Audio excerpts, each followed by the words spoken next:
Amazing. This is amazing. Ladies and gentlemen, we are live. We've got like 4 people watching right now. I hope you're good. Oh, Tino Sparks. Hello, my friend, Tino Sparks. Guys, tell me that you're hearing me and the audio is clear. Just tell me, tell me if the audio is clear. And we've got Tina Makasa watching, Tino Sparks, my friend, watching. Atrare263. How are you? How are you? Mufaru, how are you? I hope you guys are okay. Just tell me if you can hear me clearly. Robert Saunyama. Yeah. Chidera Nwafo. So this guy is a Nigerian content creator. He's doing the same thing as me. He's also a content creator. He's from Nigeria. So I'm happy to see you here, brother. You are doing well in Nigeria. So guys, is my face clear? I pay attention to every detail, especially when I'm doing a live. My wife is also watching. But you're in the other room. Why are you commenting on my live? If you want to talk to me, come to me and talk to me directly. Farai also commented hi Mkoma. So Farai is actually using my other account. It seems like I'm the one who's commenting and yet come on, you guys. Tina Makasa, Baba Ethan Tirikukunzwa Muri saying we are good. I hope you guys are okay. Oh, I've got 37 people watching. So, guys, we are going to be doing more lives, and today my main focus is diasporians. I would love to talk to diasporians and hear the side of their story.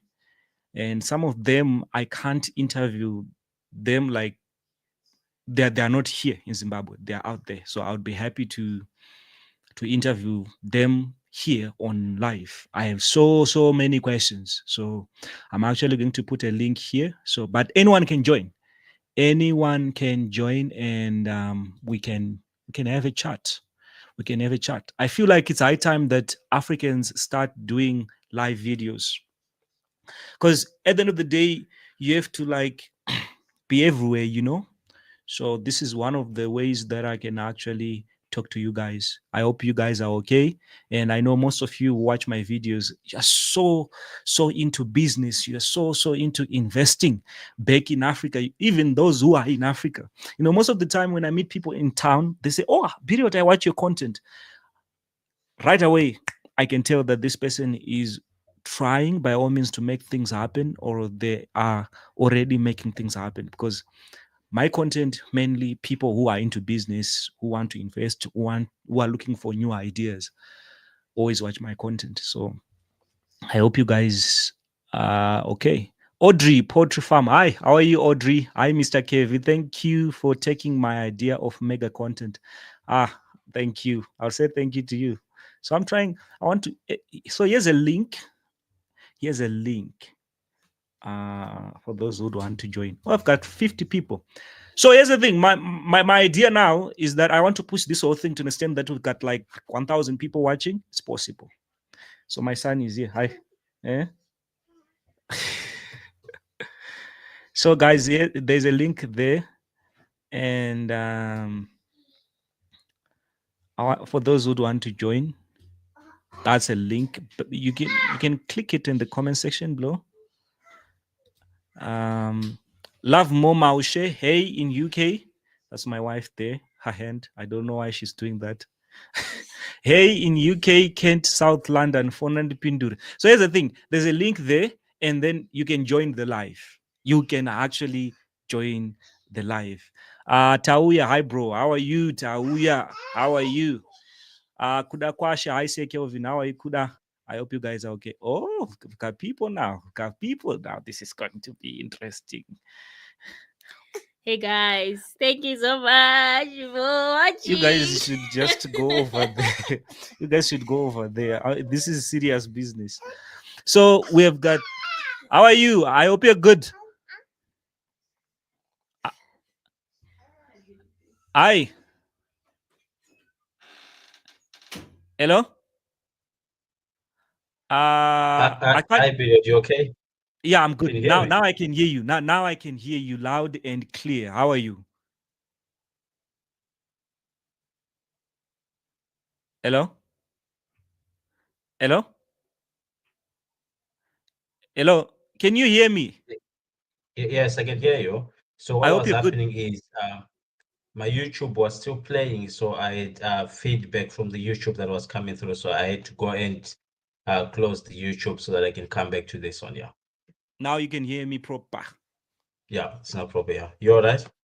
Yeah, I'm good. I'm good. Where are you watching us from? From Manchester, Ah, Manchester, you UK. diasporians. Today, this is your show. Today, I have so many questions, and I feel like today you are the people. So how are you? How is Manchester? Manchester is doing okay. We can't really complain. It's now sunny and we're doing all right. What team do you support when it comes to football? Do you watch football?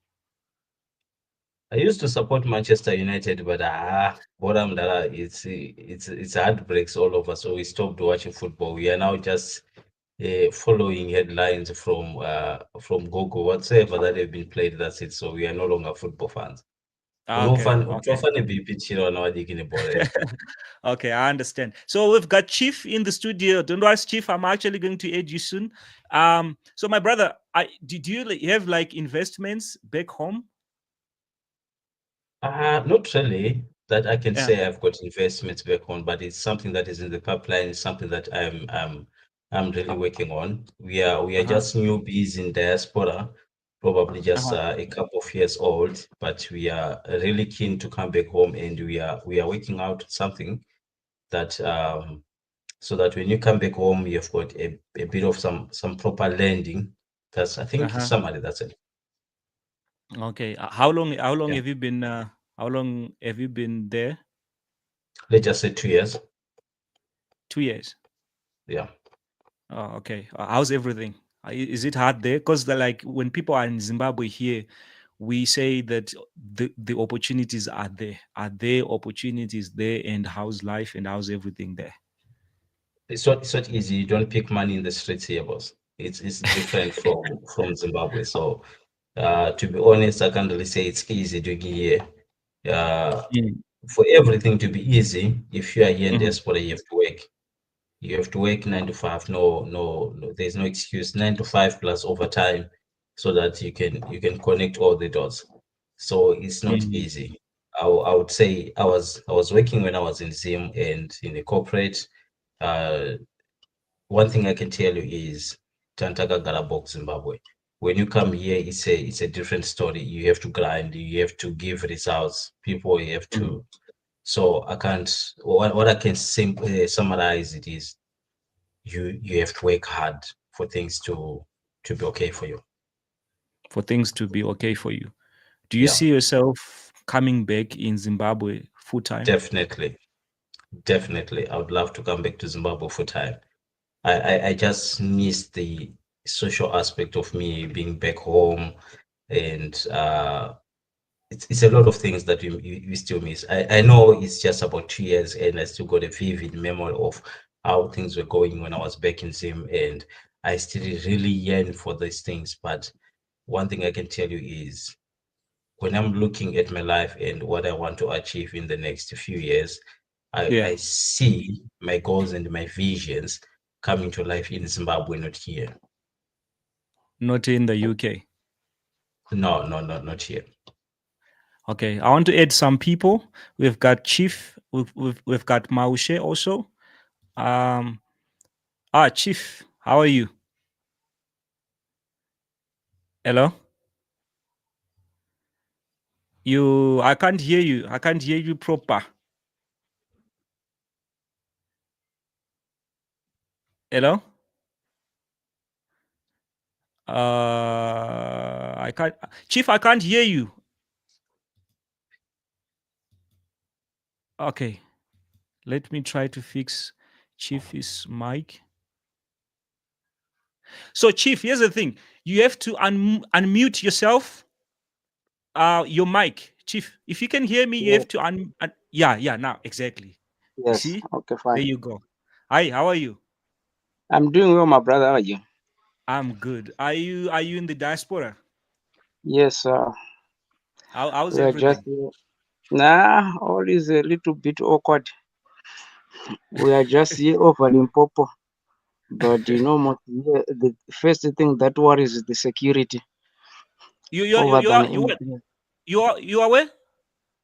South Africa. How's South Africa?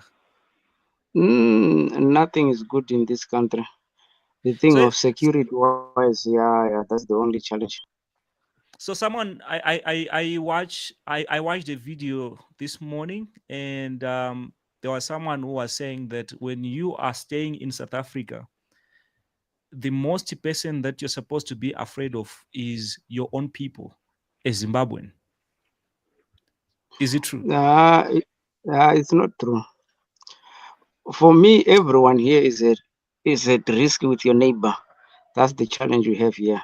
So you find out we don't have money in Zim, but we have got security in Zim. So that's one thing I think that will push me before the end of December. I'll be permanently home. Oh, And you the want to other come back? aspect, yes, the other aspect that I've discovered is you can't maneuver or do anything productive as long as it doesn't have land.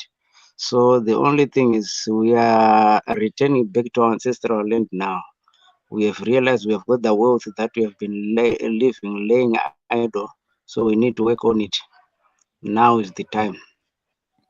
Oh, okay, okay. So you it's probably farming when you come back. You want to do farming. Yeah, part of farming, but there is one area that I'm trying to push now. We need to establish a hospital. So now we are just pushing on the Oh, paperwork from you the need to. government. But yes, you know how it takes. You move from one office to the other, and these people they let you toil the whole year without getting anything.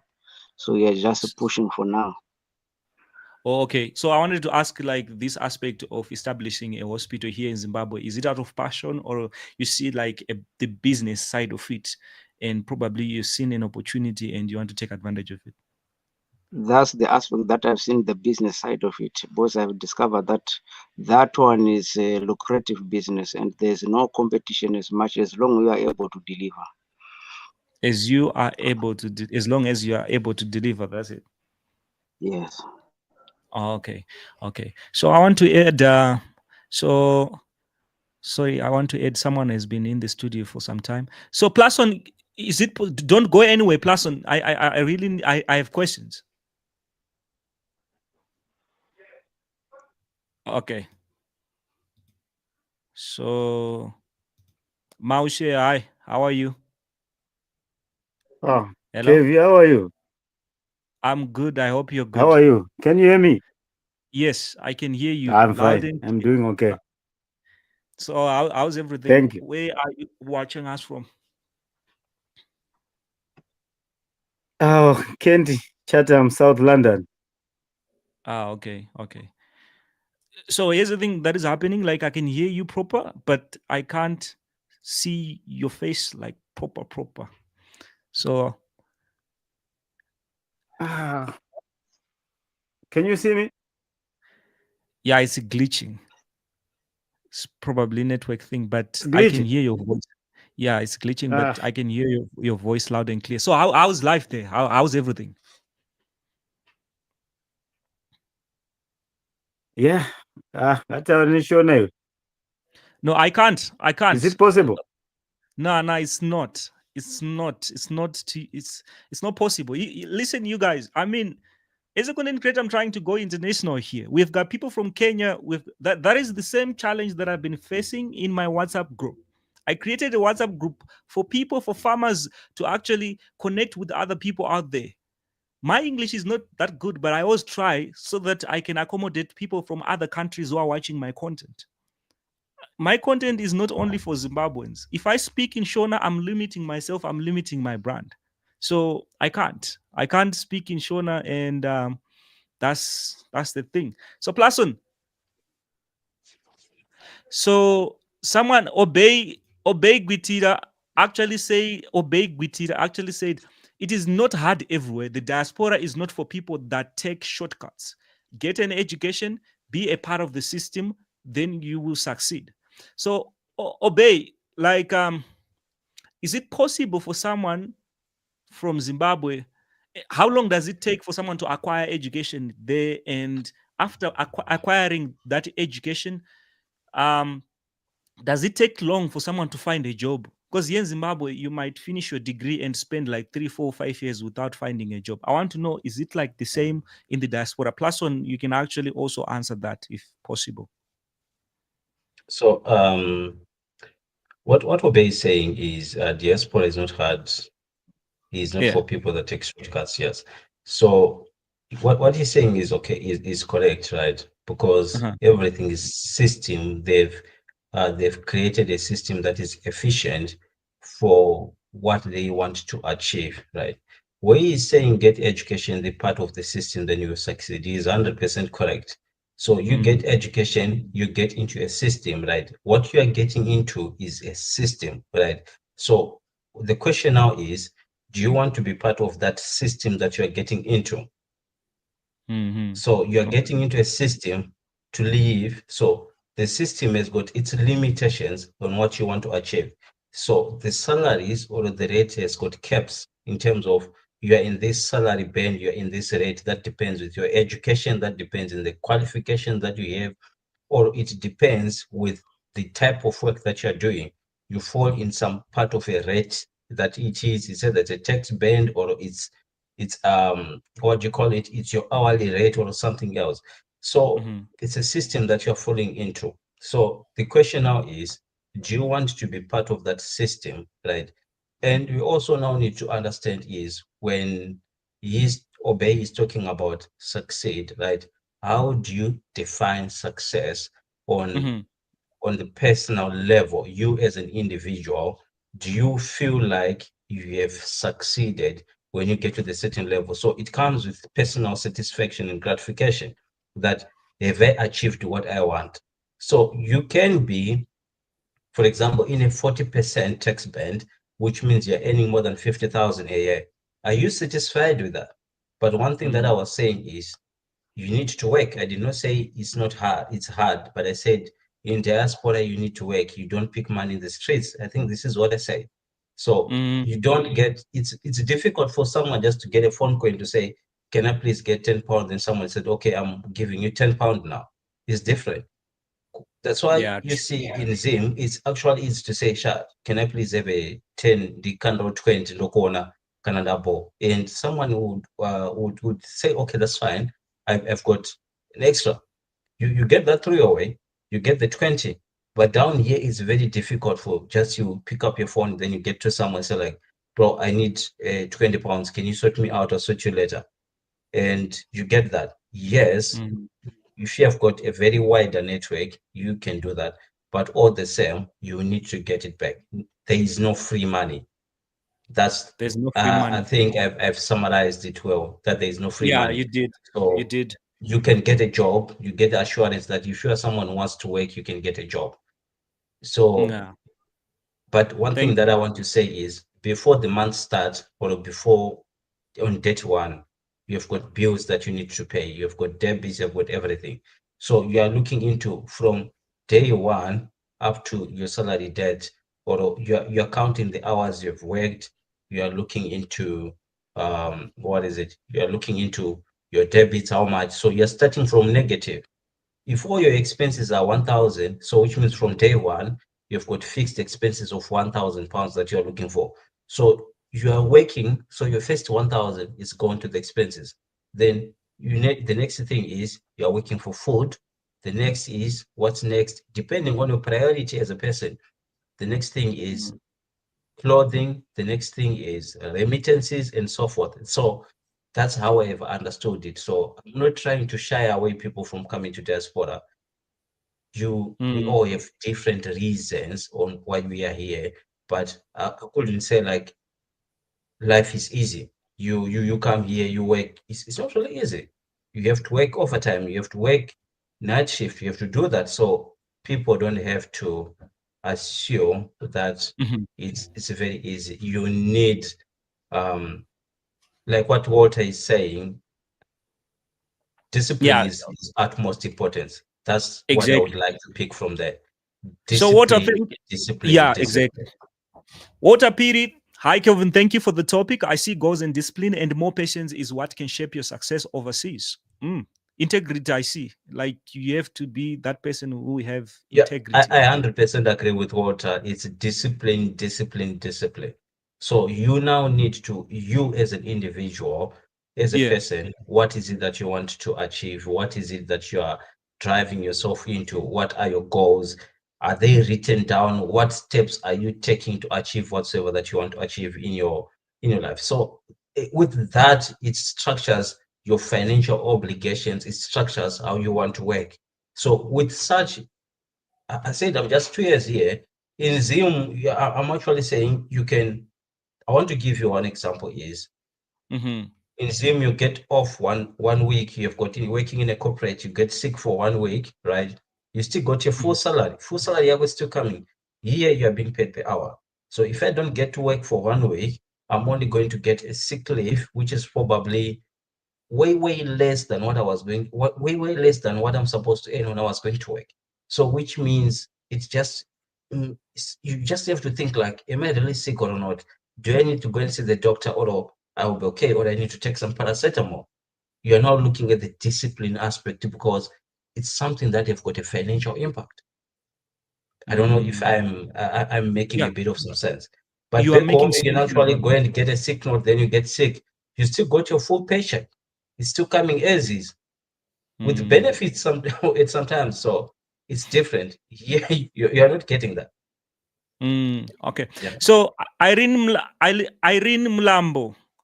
Is it Mlambo? Mlambo. That's Canada. Mlambo.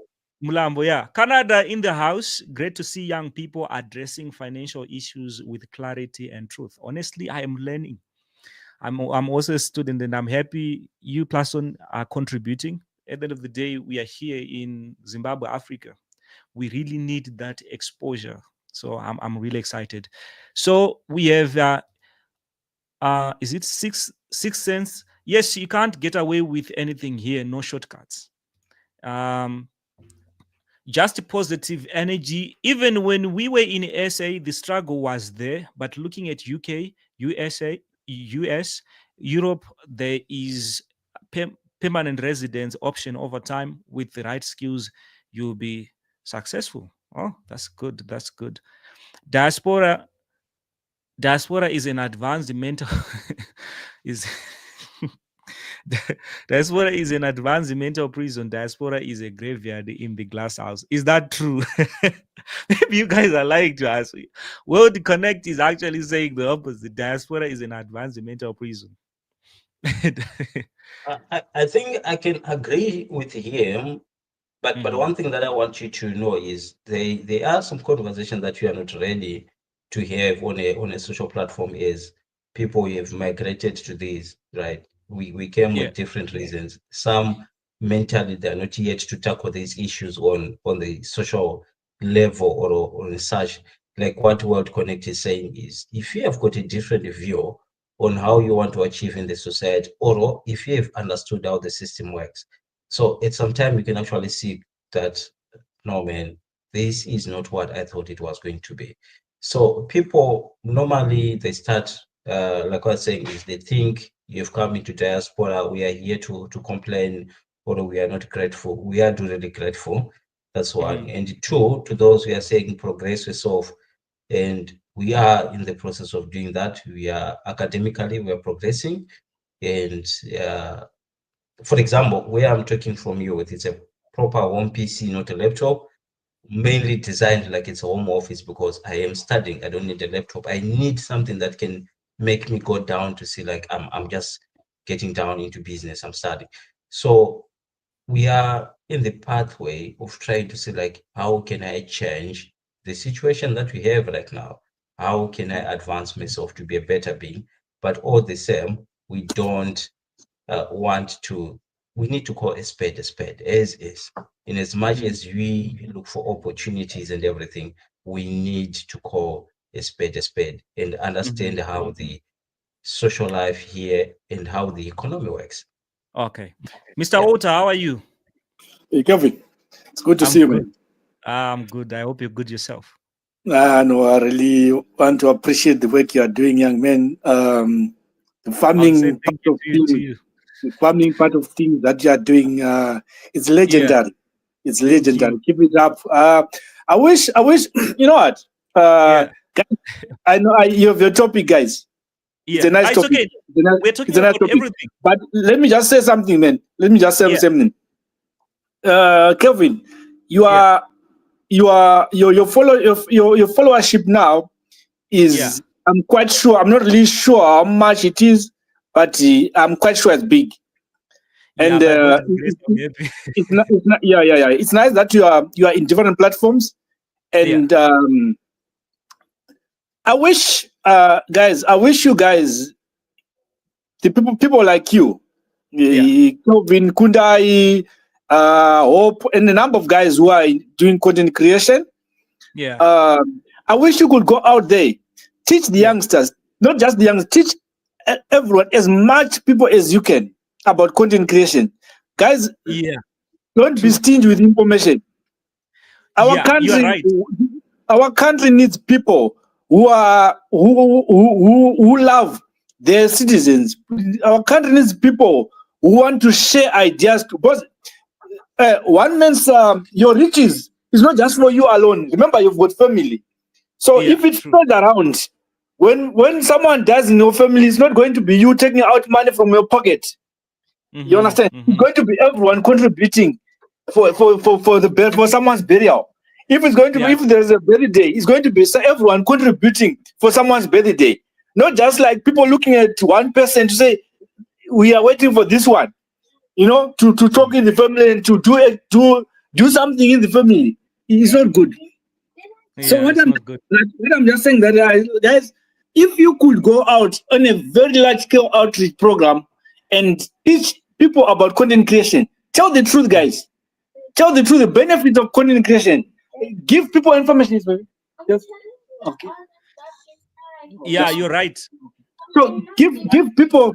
Yeah, you're right. So I mean, that's a powerful suggestion there. And plus one, don't go anywhere, stay in the studio. I'm actually going to add you back. So what you're talking about right now. So I went to Malawi, and Malawi, when people are looking at Malawi, they see Malawi as one of the lowest countries. They don't regard Malawi in important topics, but it's one country that cares so much about content creators. When I went to Malawi, they took care of me. They offered me free accommodation. I met the Minister of Tourism there. Here in Zimbabwe, I've never met the Minister of Agriculture or even tourism, but we've been doing content creation here in Zimbabwe. What you're talking about? What I'm saying, hello, come again. What you're talking about is very true. If you look at the guys like Vusimuzi and what's her name? The girlfriend. They've been traveling over more than 12 countries in Africa. I think 12 countries or 7 countries in Africa.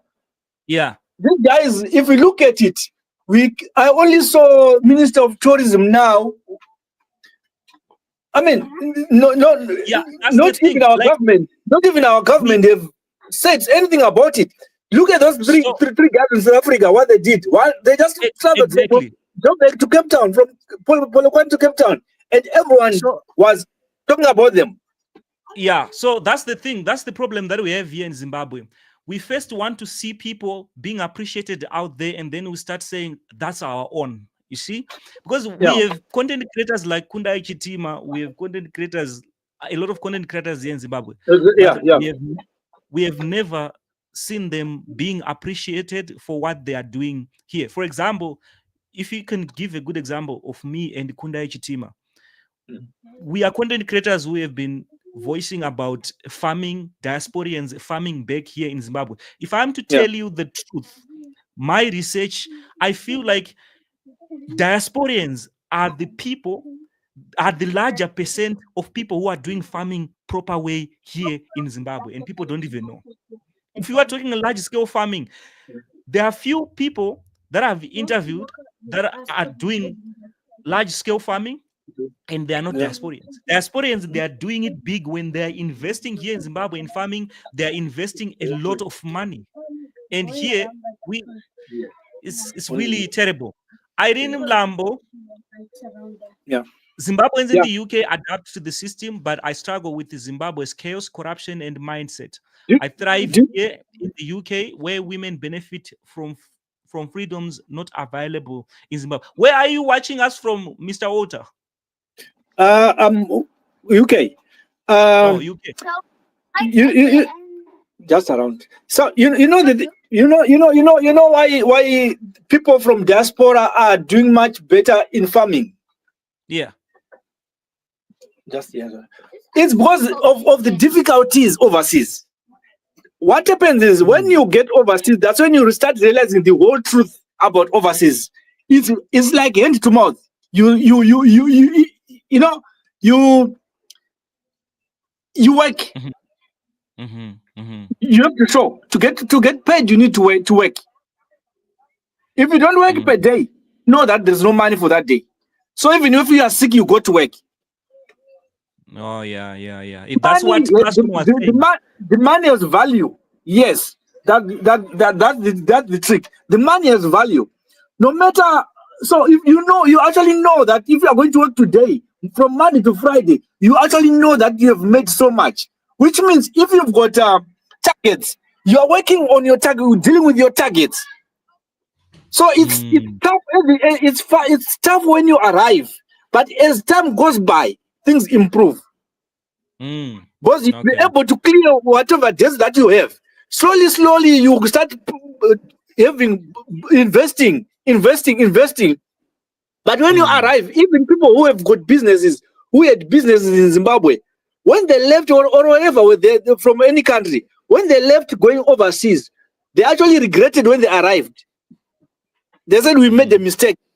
We were making, but the money in Africa, be it in South Africa or Zimbabwe, it's nice you can enjoy it with some peace of mind. But it's small. The salaries are very small, but you can actually pay rent, you can actually pay this and this, but you don't do anything. Okay. So I have another question. I have another question for both of you. Like, yes, you are in the diaspora.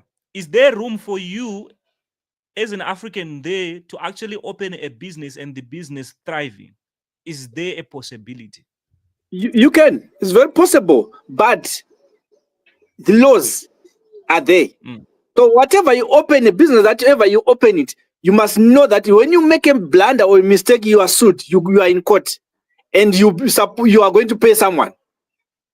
Okay. So which means you must get into business with the full security, with full insurances to make sure, and everything must be in order. Because anytime you can be sued, you go bankrupt, or you end up in jail. Okay, so we have Obeg bit here. It all comes down to how much are you making and how much are you spending. The problem is high tax and black tax. There are plenty Zimbo X's out there. We just need to invest in ourselves. Did you guys understand what he's saying there? So what Obey is saying is 100% correct. It depends. So he's talking about productivity against your expenses. What is your productivity? How do you produce? Where are you producing your money? Right. So you are looking at the rate of how much you are being paid per hour. Are you on the minimum, or you are being paid somewhere way above? Right. Where he's talking about executives, like that's a global thing. Right. There are a lot of executives of Zimbos here. We are meeting some of them in meetings. We are talking to some of them. Right. We have got people who are making good money. They are Zimbabweans. Right. So let's go back to them. We have got the same people, right, falling under that category. We have got people who are struggling in Zimbabwe. Then we have got people who are making money in Zimbabwe, right? So that's a global thing. Even if you go to America, if you go to in any race, that's what you can say. So, but what I agree with and what you have said at the end is we need to invest in ourselves. So, okay. So sorry, I want to cover on what he said, the black tax. I wanted to ask, like, are we putting too much pressure on you, diasporians? I don't like the term. Unfortunately, I don't like the term black tax. Right? It has been put down on us, black tax, so that I feel discouraged of helping people that I feel in need. When you are looking at black tax, it sounds as if it's something that is mandatory, or if you don't do it, you are going to be penalized. Right? It's your choice. if you want to take care of your parents. We are here in UK, we are seeing the white people, they are taking care of their parents. The difference is they've got a working system where if they've been working before, they've got pension that is coming into their account, they're taking care of themselves with minimum support or as maximum as it can be from their family, right? But one thing that I can tell you is here they take care of each other. Depending with the background, you can actually see some isolated that doesn't even have a family. Munhu achingorarama hatorina kana mhuri achitondonzi nevana zvitoonane. It's there, right? But you can actually see there are some families that you can see these people, they were in good books. The parent, the grandparent, and the family, they are still united, taking care of each other. That's why I say I don't like the term black tax. I know how I was raised, and I see no problem of taking care of my parent, right? So if the parent is doing something, you can take care of the parent. But black tax, I think it might sound as it's something that is mandatory, like you are being forced to send something every month, or it's something that is on debit. It depends with where you are coming from. So believe you me, there are some people who are here that are not sending anything back in Zim or in Africa because they have nobody to send it to. I don't know if you get what I'm saying. Yeah, so I do. You as a person, you need to do a self-introspection. Like, if I'm going to send you money, on what basis am I sending you money? Did you even cross paths when I was going up? We never crossed path. Yes, you are my relative, but you are not in the picture when I was growing up. You can't come in the picture when I'm up here, then I'm not forced to send you a 20, a 50. That's not the case. If you are not in the picture, if you never help me, then I'm not obliged to help you. That's the thing. Yeah, I understand. So, guys, those who are watching us, we now have memberships on our YouTube channel. Super thanks. So you can probably support Kelvin Beard from wherever you are. That money goes along the way, like me traveling. I really need your support, guys. But it all comes back to that. So we have Talia G. She said, Tolia, people surprise, especially the ones on COS. What is that? What is COS? COS is a certificate of sponsorship. It's just like a permit. It's like a work visa. It's a certain kind of work visa in K mostly. But in fact, it's just a work visa system. Oh, okay. So, yeah. But that brings mostly people who came under that, it seems like things are not really going well for them, because this person went to say, where did you think you were going really, leaving Zimbabwe in anticipation of social life after work and every weekend? No, you know, people that are misinformed. A lot of people are misinformed. You know one thing. When you it's just normal. I know some guys like Garabaswe Bridge in Botswana, who were living under the bridge in Botswana. They go to work. After work, they'll go under the bridge. They would bury their foot in the ground until things improved, until they found accommodation. So anywhere you go from your country, you must expect that things might be difficult. The problem with us guys, especially Zimbabweans, we are not together. Zimbabweans, we are not together. If you look at certain kind of citizens, you look at the Nigerians, you look at Indians, you look at Pakistan, the Ethiopians, for instance, Somalis. These people, they work together. They help each other. That's a sensitive topic. Yeah, they help each other. All over the world, if you go where there are Ethiopians or Somalis, you will see the oneness in them. Why? So, why are we failing to do that as Zimbabweans? Because you're not the first person to mention that. Just cruelty and jealous. Instead of us, the three of us rising up together, it's me who wants to rise, so that you guys will work for me and do things for me. Why? Because that's why our country doesn't develop. If you want to see what I'm talking about, if you remember, there was that big brother, the one that was that we had. What's his name from Zimbabwe? This one was won by a Nigerian guy. That time what's his name? This guy was from Zimbabwe. Was that big brother? I can't remember. Remember Rocky went to Big Brother. There was another guy from Zimbabwe who was in Big Brother. He was doing well. I don't know what his name. They shown a name. Nigerians, because they know how important it is, they vote for their citizens. They use the population. You can't vote with Nigerians. Because of the population, they'll vote, all of them, they'll vote for their person. No matter how, no matter if they don't dislike that person, but they'll vote for that person. Because of oneness. Look at this girl that was disqualified in South Africa who was competing with Universe. Yeah. She went to Nigeria. Where is she now? I mean, she was appreciated by Nigerians, and then South Africans started being jealous.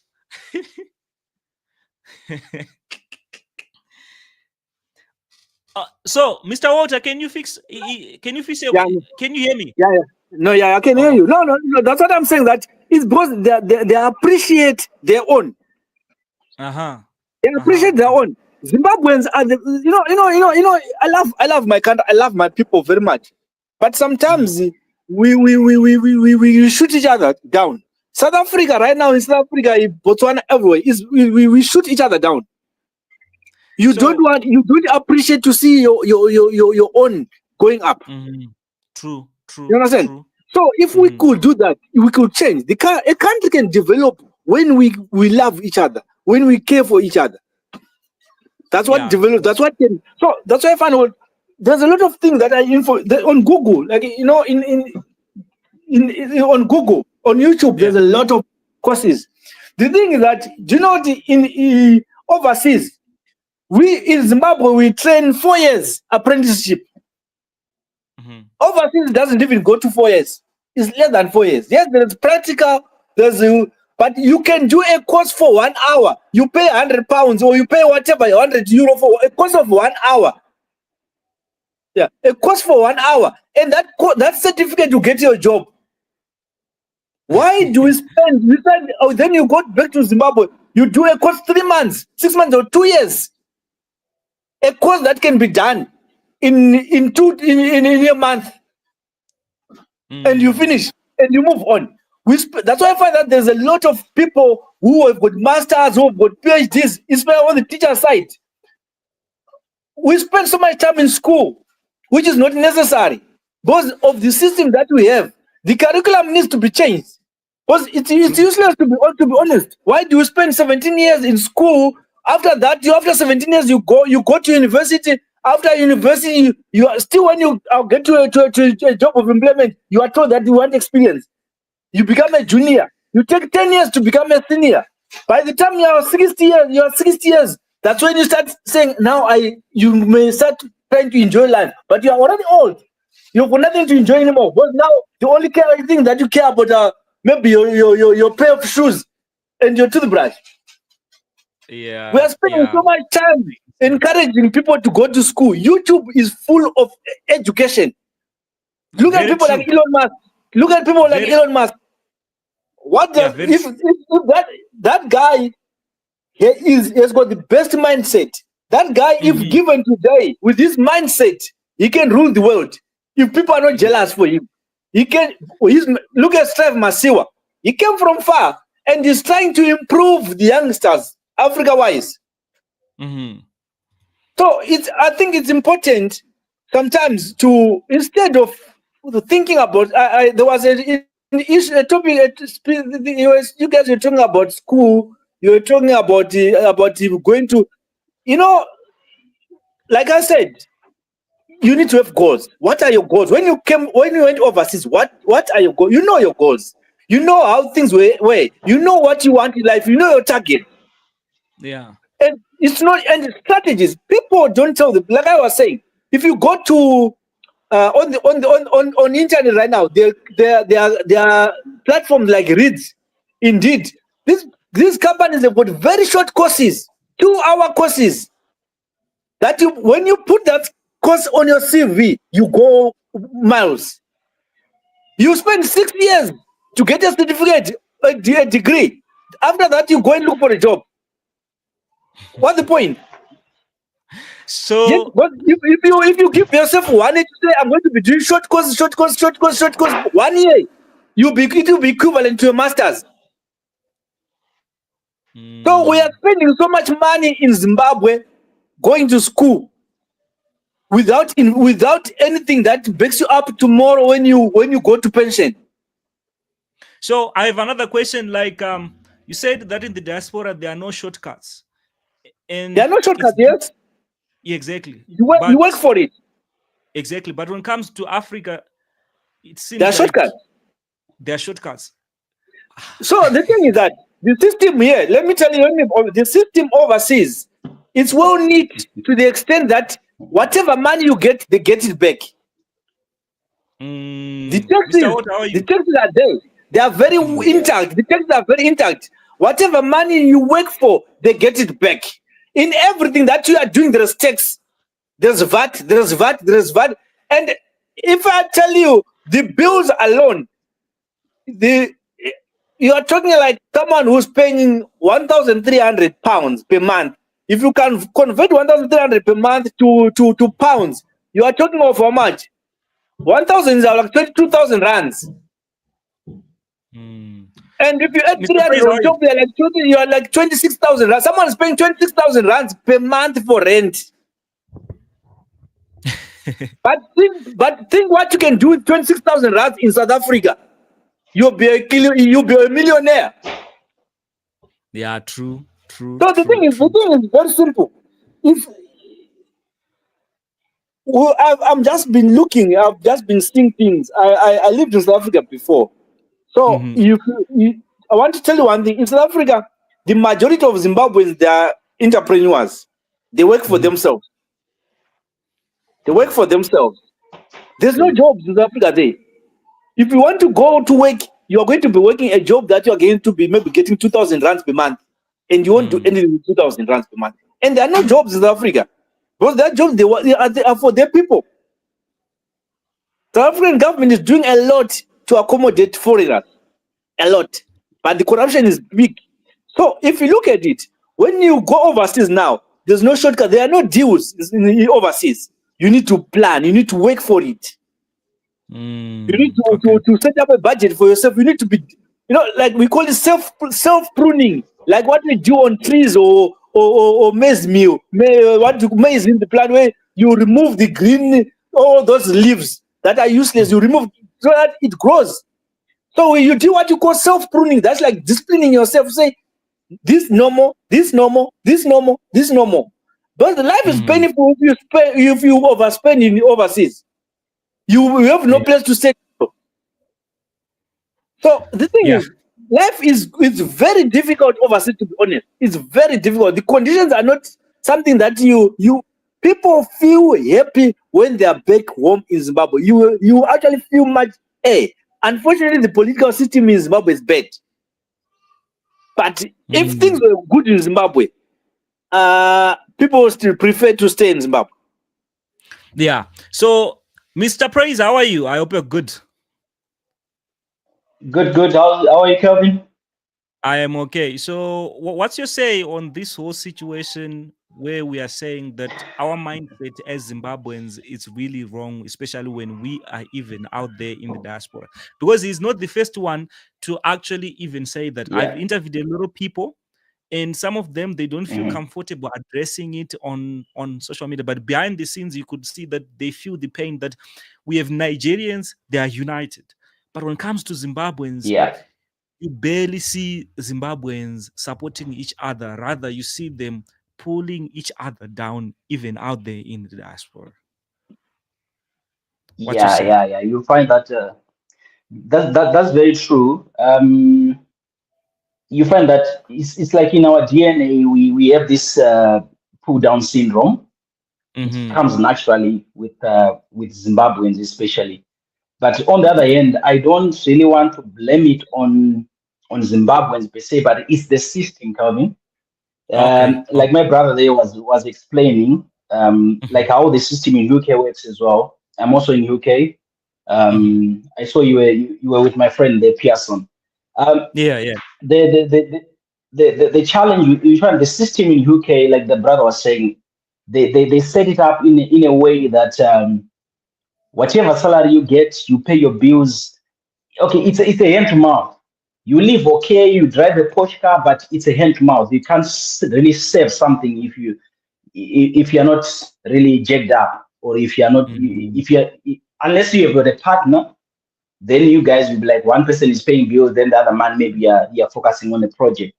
But you find that if the system of Zimbabwe, the way we were raised, the way our education system was set. I'll give you an example. Do you know why Somalians they stand together through thick and thin? Those guys, they were just born in a war zone, right? They didn't have the privilege of going to school and get corrupted with education. Education is good, but remember, it's a system that is being planted in your mind. It's they are telling you are being taught how to live your life. Everyone, if you are Zimbabwe, have gone from grade 1, 7, whatever university, you are living according to what you have been taught. True. That's why you see this English saying, we say, give me your child from first year to 7 years, then I'll give you back. That child will always be loyal to me. It's a system. So you find that it is with Zimbabwe. So we didn't grow up with this Ubuntu thing. We didn't have it. You see, if you just cross to South Africa, sometimes they stand together. But this Ubuntu thing is in them. So it's embedded in their DNA, but not with the Zimbabweans. So you find as much as we try, but it's difficult to break that ground. That's why we encourage, like you guys, you do content and whatever. This content and everything, that's the information now that is getting into people to remind them that no, besides your mindset or the way you are wired, but we can still be loyal to each other. We can still stand with each other. Yeah, so I didn't want really to put it exactly to say, okay, Zimbabwe, it's the system. That's why we see it we are just wired like that. So another question that I would I'll want give to you ask example. you. Yeah. Yeah. Okay, go ahead. Yeah. No, I Okay. just want to say, for example, if you follow your comments now, you find someone giving negative comments for this podcast. True. I mean, someone can just come in and start to say negative things. From nowhere, he doesn't know you. He doesn't even he doesn't even contribute any money to you, but he just comes and say whatever they want. That's a Zimbabwe for you. Yeah, I mean, I can relate, especially with how I run this YouTube channel. I could see that attack come from every angle. Yeah. Sometimes you're shocked. Oh man, are these my own people? And one thing that I've noticed about us as Zimbabweans, we are so controlling. Especially, we would want to control someone like, you should do this. If you don't do what I'm telling you, I'm no longer going to support you. Yeah. So you'd see that this person comes with this idea, and if I don't do that, they say, I'm no longer going to support you. I'm no longer going to watch your videos. So that's it. I'm Exactly. gone. Exactly. So yeah, that's a big problem. Yeah. So, but also just in conclusion, the other point I wanted to comment on the issue that I'm also into. I love farming as well, and you were saying according to your own statistics, you were saying more diasporans are the ones investing in farming more than the ones who are local. The other thing is also about exposure. Exposure is very important. Thank you for saying that. Exposure is very important. You find that the person who comes here, when you get here, you start to realize, oh, land is very important. Because the house that you are staying right now, if you come to UK, probably is 3 houses that are built in the space that you have back home. You get it? So you start to see all these things that, wow, besides their good economy and everything, but space-wise, land is very important. You start to see that it's not really about working every day. I can still do something for myself. So with the people, it's just that people cannot afford, but it's also good if anyone can afford. Just travel around. Just travel around and see how other cultures, how other people are relating. When you go back home, you'll be a changed person. Trust me. You're right. The issue of traveling gives you some maturity Yeah. and a self. Like how to put it. You look at yourself and you start looking at Yeah. the steps that you've taken in life. So you tend to, you see different cultures, you see different people, and you learn a lot from other people who have nothing to do with you. Very The true. most Yeah. the most important thing in life is to appreciate your mistakes and say, now this I must change. The problem with us, when I look at I look at a lot of, I see a lot of in a lot of groups how Mhm. we are, how people lack information. The problem with us mostly from Zimbabwe is, for any information that you need, you want money. You want True. money. You want to be paid. Someone is looking for a job. You have a brother who's looking for a job who is in a difficult situation. Someone has got a job right where you are working right there, but you say no. People from home, they'll kill me. Or I won't tell them where. I would rather tell someone out there.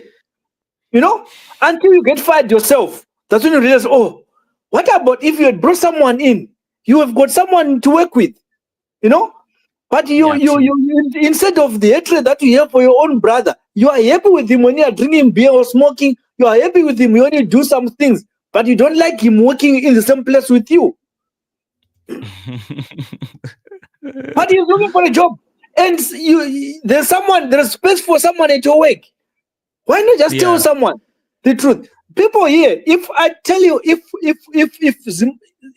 someone, I saw a basing with looking at the population of Zimbabwe is small, Nigeria. Yes, but what I'm saying, if Zimbabwe's got 15 million, let the 13 million Zimbabweans vote for you. Won't it be? Yeah, people say no. It's because Zimbabwe's got a small population, but you won't find Zimbabweans voting for you. Zimbabweans will rather vote for other people from other nations. Yeah. So at the end of the day, how do you succeed? That's why sometimes, that's why some people, they say, if you want to be successful in life, leave your comfort zone. Go somewhere where you are not known. Abraham was told to leave and go far away from where he was known, to a new place.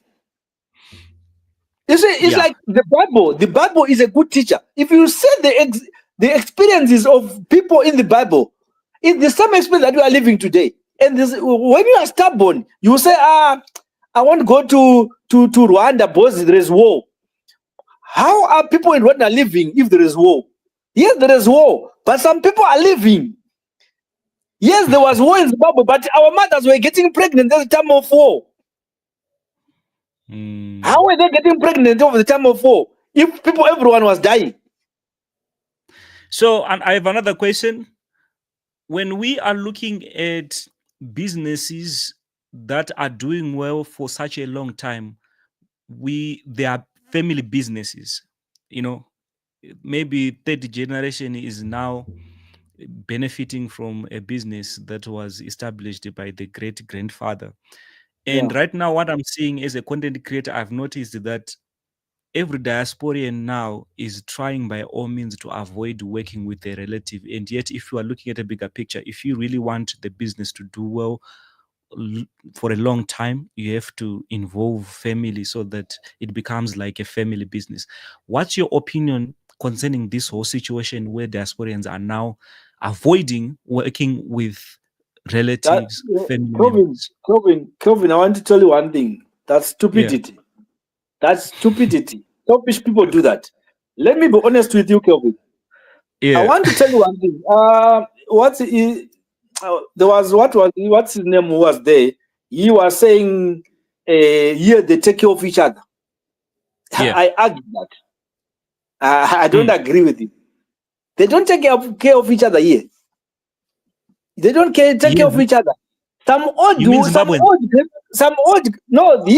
local people, the whites, they don't take care of each other. What's the a family to white is the wife, his wife and his children.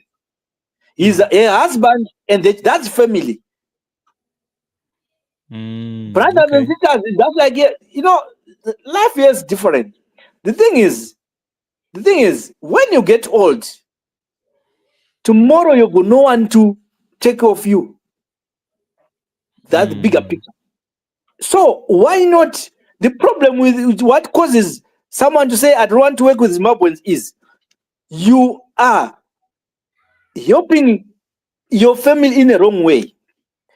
If you give your family fish, they eat for the day and tomorrow it's not there anymore.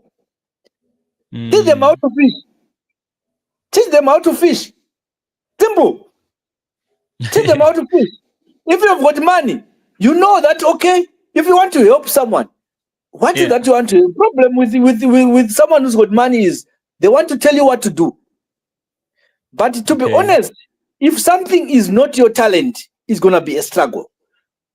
Rather, identify someone's talent, whoever you want to help, identify the talent and respect their talent.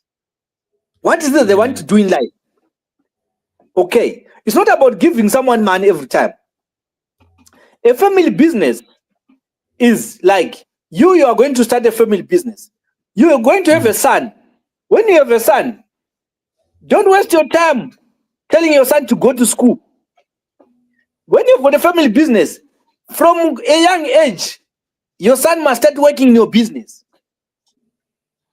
True. That's why you find that farmers, when your father is a farmer, you are likely going to be a farmer as well.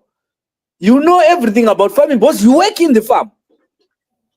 And that's how, when you work in the farm and when you see the value of farming, that's when you realize that, why must I waste my time going to train to be a doctor for 7 years?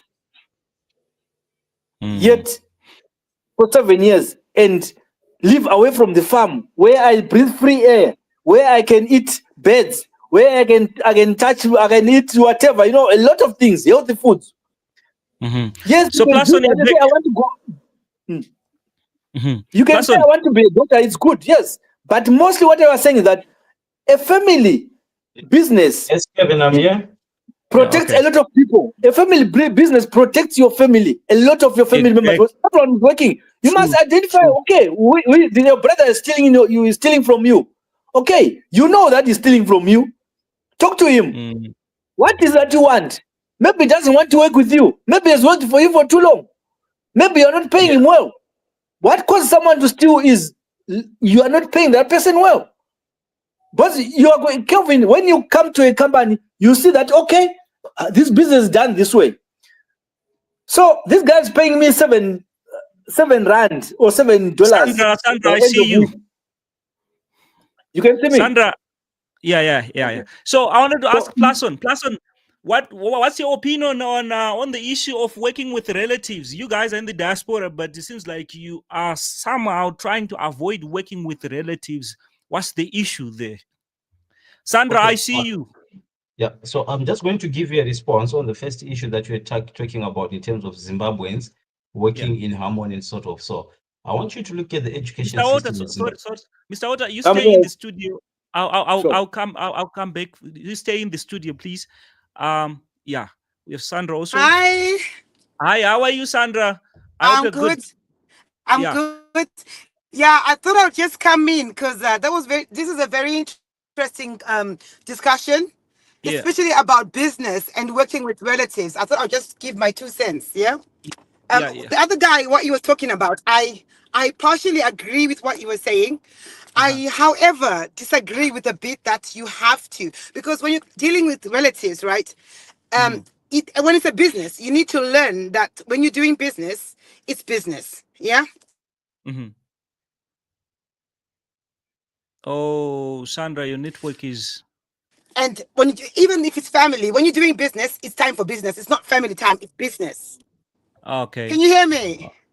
Yeah. I'm driving, so my network might not be very good. Can you hear me? Yeah. Can you hear me? I can hear you. Yeah, I can hear you. Your network is not that good.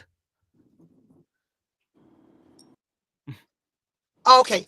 Can you hear me now? Yeah, I can hear you now. Can you hear me now? Yeah. Right. What I was saying was, I wanted to put my little contribution Oh. on working with. No, You're, that's a shame. But I'll say in the comment section. yeah, please Sorry. do. Because, like, I really wanted to hear your opinion concerning this whole thing. Because, like, you're one person who talks about this more often on your YouTube channel. So I think maybe we can do Yes. an episode together. What we are going to do is we do an episode together, Sandra. Okay. No worries. Okay. So yeah, plus I'm sorry to cut you off, but you were saying? So, what I was trying to go back to is, in terms of Zimbabweans living in harmony, sabotaging each other, etc., is I want you to look at it. Let's go back into our education system, grade 1, 2, 3, 7, form 4, and so on. It's all competition. We are taught to compete against each other. We are not taught to know. We are taught to compete. Who is number one? The person who does number one is praised. Our classes are from A to Z or 1 to 6, right? The 6 way is no way the people who perform very poor academically, right? Then you go to the Fs, this is where you're seeing these people. So they don't groom people in terms of how you can perform your talent. We have got teachers who don't identify people's talents. We've got teachers that are there to see who performs better. So you see, you get into a school from 1, they see how you're performing the first term, then they regroup you again and put you in the class A, B, C, D, E, F. A, where they are putting in the best minds, right? So with that, it's just a competition. You go back to the family setup, right? Mune vana 4, vese vari secondary, right? The kid who is performing well is praised and get gifts. The one who is doing poorly at home doesn't be seen, right? Already it's now bad blood, parent and the kid, like, you are performing bad, you're an embarrassment. And you see, even in the community, these kids, they are seen as they are nothing in the community because they are not academically gifted. So that being is just the competition that we grew up in. We are raised and bred in a environment where we need to compete with each other. So you find from school, you go to work, you're competing. I need to be seen as the best. So you go in every aspect of life, it's just competition. So it's now something that runs within the family, society, business, and everything. We are to compete, not to complement. So we are supposed to be seen as people who complement each other. Schools need to educate kids and say, like, okay, you are not academically gifted, but what talent do you have that we can harness and make you a greater person? So family also now need to see that and say, okay, my kid is not really good at school. Remets is a Rico, but this person is good in art. How can I support my kid to be an artist and earn revenue from the artistry? So we are not doing that as a society. So it's just competition. So what you are now seeing, these are the results of our upbringing. What you are now seeing, that wherever we are going, we have got this pull him down mentality that we have. It's competition. I have got an opportunity of doing better than him. Let me take him down so that I can do better than him. Not to say, like, oh, okay, my brother is up there. How can I support my brother to move forward? We are not taught to compliment. We were taught to compete. So look at the syllabi right now that is still in the school. It's competing. The best student, the A grades, the that. Yes, I know the other countries, they still do have that system, but they do not, what do you call it, demotivate the ones that are not academically gifted. They've got other ways in making them shine and making them do better. That's our problem. So on this issue of working with family, right, it also zero down to where you're coming from. How is your family set up? I'm working with my family. So the thing is, the dream is mine. Let's just look at it theoretically as a dream, right? You had your own dream, so you need an interpreter, even biblically. No one will understand your dream as you are. So if you also want to work with family or whoever you want to work, right, the people need to understand the vision. Go to established companies and sort of, they have got wherever they write, this is the vision of the company. So they have to put it on paper so that people need to understand the vision. So me, if I want to work with my father, I sit down with him and say like, this is my vision. That's what I want you to understand. Before we work with each other, I want you to know where I am coming from and what I need to achieve. If I'm going to put 100 there, an investment in there is not money that we need to spend on going to buy 2 pieces. It's money that you are investing so that you can get back more money, right? So whether you're going to get someone who is not your relative, who is an employee, they're still gonna steal from you. So the reality is when you find people who are like-minded with you, I want to give you an example. You are working with your family, that is your wife. I've seen in a number of True. the thing is she understood your vision, right? Yeah. That's why she can work with you. That's why she can give you ideas. That's why you can sit down and say like, what can we do from this? Because she understood the vision that you have. It's a dream that you had. You explained it to her. She managed to understand that dream that you once had as an individual. Then now 2 people now understood this dream. You are going back, right? So if you do not have this dream, so you can actually see even if somebody comes into your inbox and say, hi, period, there's a beautiful face in the profile, you are now having a fight in the house. Why is this lady saying hi to you? She is not seeing an opportunity of saying like, okay, we've got a lady that have said hi to us. Let me just reply to her and see what she needs, right? If she doesn't say a vision with you, she will say like, who is that lady? What does she want? But if she says the vision with you, she see that lady as a potential customer who is bringing revenue into the family. I don't know if you get where I'm coming from.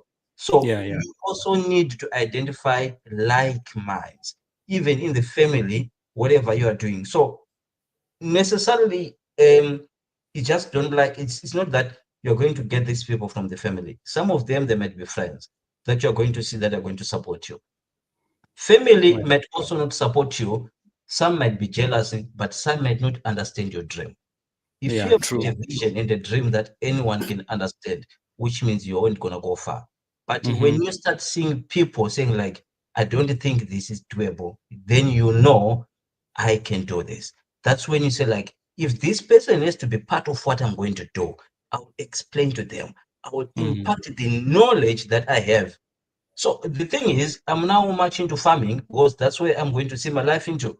So for them, whatsoever that I was getting from YouTube, if it was a YouTube video, I was sending it to him, right? Go through this video, then we discuss after. I don't know if you get what I'm saying. They go through the video, then after that, I'll give them a call. So what do you think? So which means we are going to have a discussion of a 40-minute video that you've watched. We are now on the same page. So the vision that I have now, we are going to critically discuss it when you are now on the same page. But I can't say like I've got a business, I want to run a tuck shop. I've got a vision. I know how the income or how you can, the cash flow of the tuck shop, right?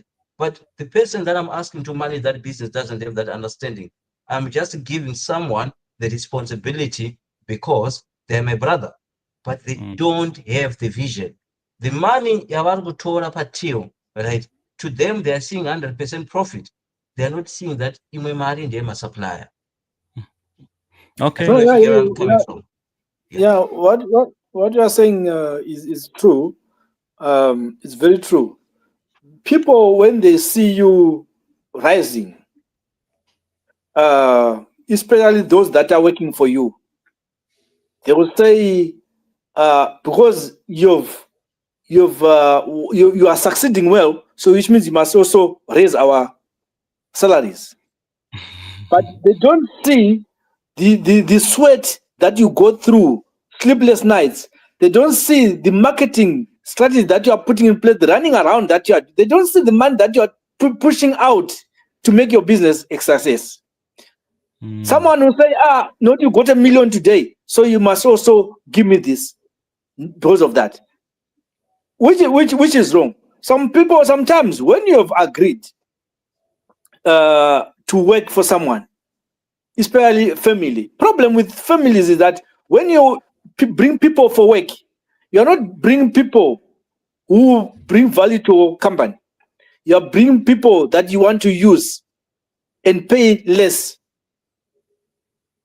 You understand? Yeah. Because if you're going to start a business and say, okay, I've got this guy, this person is very, very good, he's very intelligent, he's got a diploma in this program, which means if I can't bring him in, he can do a good job. You don't look for those people. If you're bringing that person in, you will be suppressing that person. You're not going to be paying that person well until he decides to steal or he decides to go away. After learning the fundamentals of your business, then they go out there and start their own business. I've seen a lot of people So what my brother is saying here, it's not just the problem of the family that you said, because I've invested money, the family is coming to steal from me. So we are also manipulating each other. Me as an investor, I'm looking for cheap labor. Then I will look inside my family and to say, whom can I manipulate? Then when these people now see the light that you are being robbed here, we are being manipulated, then we are starting to say like, oh no, playing relatives is bad. It's not. Let's look and invest into each other. Do you know, I was watching this podcast with this video that Kunde posted and say like, if I am a relative, I go to my brother's shop, right? For me, I'm now at a position that if he's selling something for $1, I'm going to pay it $2, right? The reason or the logic behind it is I'm the closest person who understands this person's struggle, which means I need to support this person 200%. So you as an investor, pay your people. If you pay your people, equip people with knowledge, everything that they need to do your business, right? Then you are good. But you are looking at people who are now in they think they're in a privileged position that they can also start having slaves of their own. And to say, you are my brother, you're doing nothing, come and get my and hate my gods. Then how much are you paying this person? You are selling your goat at 600, 500. I don't know how much you are selling your boa goat from your project, but your brother, you're paying them $60 a month. And you're giving excuses that you're staying exactly. It's like you see that your sweat is making you're working for a week, you are getting $60. But the work that you are putting in is getting $1,000. I mean, obviously, you must expect things to be stolen. You need to know that these people are going to steal from me, because what I'm paying them is nothing. If you are given that, if things are changed around, you won't agree to be given that much. So employ people who you know that they will add value to your business. Family businesses are very good, guys, to be honest. It will help. Look at families that are wealthy. Yeah, you exactly. see that almost 70% of them, they are rich. Why? Because they raise each other. Look at Indians. Indians, they raise each other. They sell for each other. They buy for each other. Indians will buy. An Indian will walk 1 kilometer going to an Indian shop. Yet neighbors and have got shops. just to boost each other. So for me, Kevin, family business are good, boss. If you look at it, like even the let's say presidents or prime ministers, those that have got money, their children tomorrow will come and rule you. They'll use the same money to come and influence you with the money. Just like now, it's unfortunate we can talk about politics. Just like, okay, let's talk about our former president. If our president, if his sons were very well intellect and well disciplined, those sons could be in very powerful positions right now in government. Boss Mugabe was an intelligent person. Very. But the problem is, if people don't want to invest in family, thinking that family will steal from me, family will. It's because the family come to realize that you are exploiting them. Yeah, now I understand. If you are a father, like I said, Kevin, your son starts working with this. You must start working in your business at an early age. By the time he finishes Form 4, he knows everything about your business. Tomorrow, if things go bad for you, your son can run your business. And his sons are, which means your grandchildren, they are safe. Yeah, you're right. So, You're like what right. my brother is saying, Kevin, I want you to look at this, right? When you invest, let's look into other ways of how you can invest, right? Like Yeah. where you need to, you and your family, you all have accountability in the business, right? Instead of being a business of one person, if it has got good revenue or whether it doesn't have good revenue, let's look into shares. And I've got this idea, I've got this money, you are on the ground, I'm giving you 25% of the business shares. I want us to achieve this and this. You are now holding each other into accountable. This person is no longer just an employee, right? This person is now a shareholder of the business. There is now an accountability. When you are looking at the value of the business, tell them that this business is now worth 10,000, right?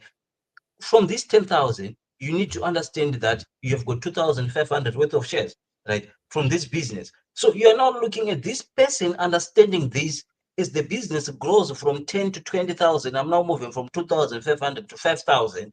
They also now have different interests than just being an employee. But what we do is, I own a business, everyone else is an employee. I pay them. If I don't pay them, or if they leave, they are leaving away with nothing. So these people don't have interest. They don't safeguard it because they own nothing. What we just share is the blood. I want you to understand it. But And otherwise, beer. And yeah, beer. otherwise, so which means these people can actually say like, no, I can actually go and do something else on my own. We are not yet at a level where we can actually say like, let's sit down, Exactly. guys. Yeah, let's Exactly. work But together. So this problem is not just the problem of us employing our relatives. It's a problem of us as well as Zimbabwe, as you as an investor manipulating your families. Let's get to a point where we need to be honest and we say like, no, guys, I've been manipulating these guys. Even if they are not your family. So if you are saying you've got an underpaid employee that you have in your business right now, these people, they still stick around, then ask yourself one question like, how are they surviving? They are stealing from you. That's why they are still there. Definitely, they are stealing from them. you know one thing. I remember I had a boss who used to say, "I know you guys are thieves. Keep stealing. If I catch you, I'll fire you." Because he knew that he was not paying well. The people were living by stealing. And everyone was saying, no matter, even if you don't pay me, I won't leave this company. I'll stay here. Because they knew they were stealing. The problem with us at home, not at home, us, our people, our citizens, is exploiting our families. One, you find that your brother doesn't have, we could rather buy you beer. We don't even worry about buying you beer, about going driving around with you, making you drunk and taking you home and not giving you money. You come to someone and say, "Hey, my brother, my kids don't have money for food at home. Can I have $20 to buy food for my kids at home?" You won't get that money. You spend the same day with that person, you realize that you have spent $20. He has spent $20 on you buying you beer. So that being said, we still got this hero worship mentality that we have, right? The Mbinga mentality, right? So where people follow you, worship you, it is very bad. To be honest, it's very bad. It's something that we need to change our mindset from, and to say like that. I want to give one of the recent development that happened personally. So I wanted some bricks, river sand, pit sand that I need to have to be done at my plot. My father, he has these old Mayuti trucks. He's now left with one. So I sat down with him and said, like, how much are these? So to him, he was like, no, for us to get pit sand, let's just buy fuel and stuff. And I said, okay, wait. I need your prices that you're charging other people. How much are you charging people there so that you can move things around for me? And he was like, no, don't worry, just buy fuel. So I emphasize and say, like, just give me the prices that you're charging people. How much is river cent for you to deliver river cent? How much is pit cent, a load for you to deliver pit cent? How much is it for you? How much does it cost for your loaders and everything for me to get a truckload of bricks, right? So after all that had been done, I got the prices. I worked everything with the prices he's charging other people. That's what I paid for to my father, for him to do that. That's so the right where mentality. I'm coming from is he has got his business that he's running, right? He wants to say like, okay, I'm gonna support you and do everything for you for free. Okay, that's good. That's generous of him, but right? it's killing him. He's supporting me, right? He's paying everything. Let's get into this situation. He has got a breakdown. Who's going to foot that bill?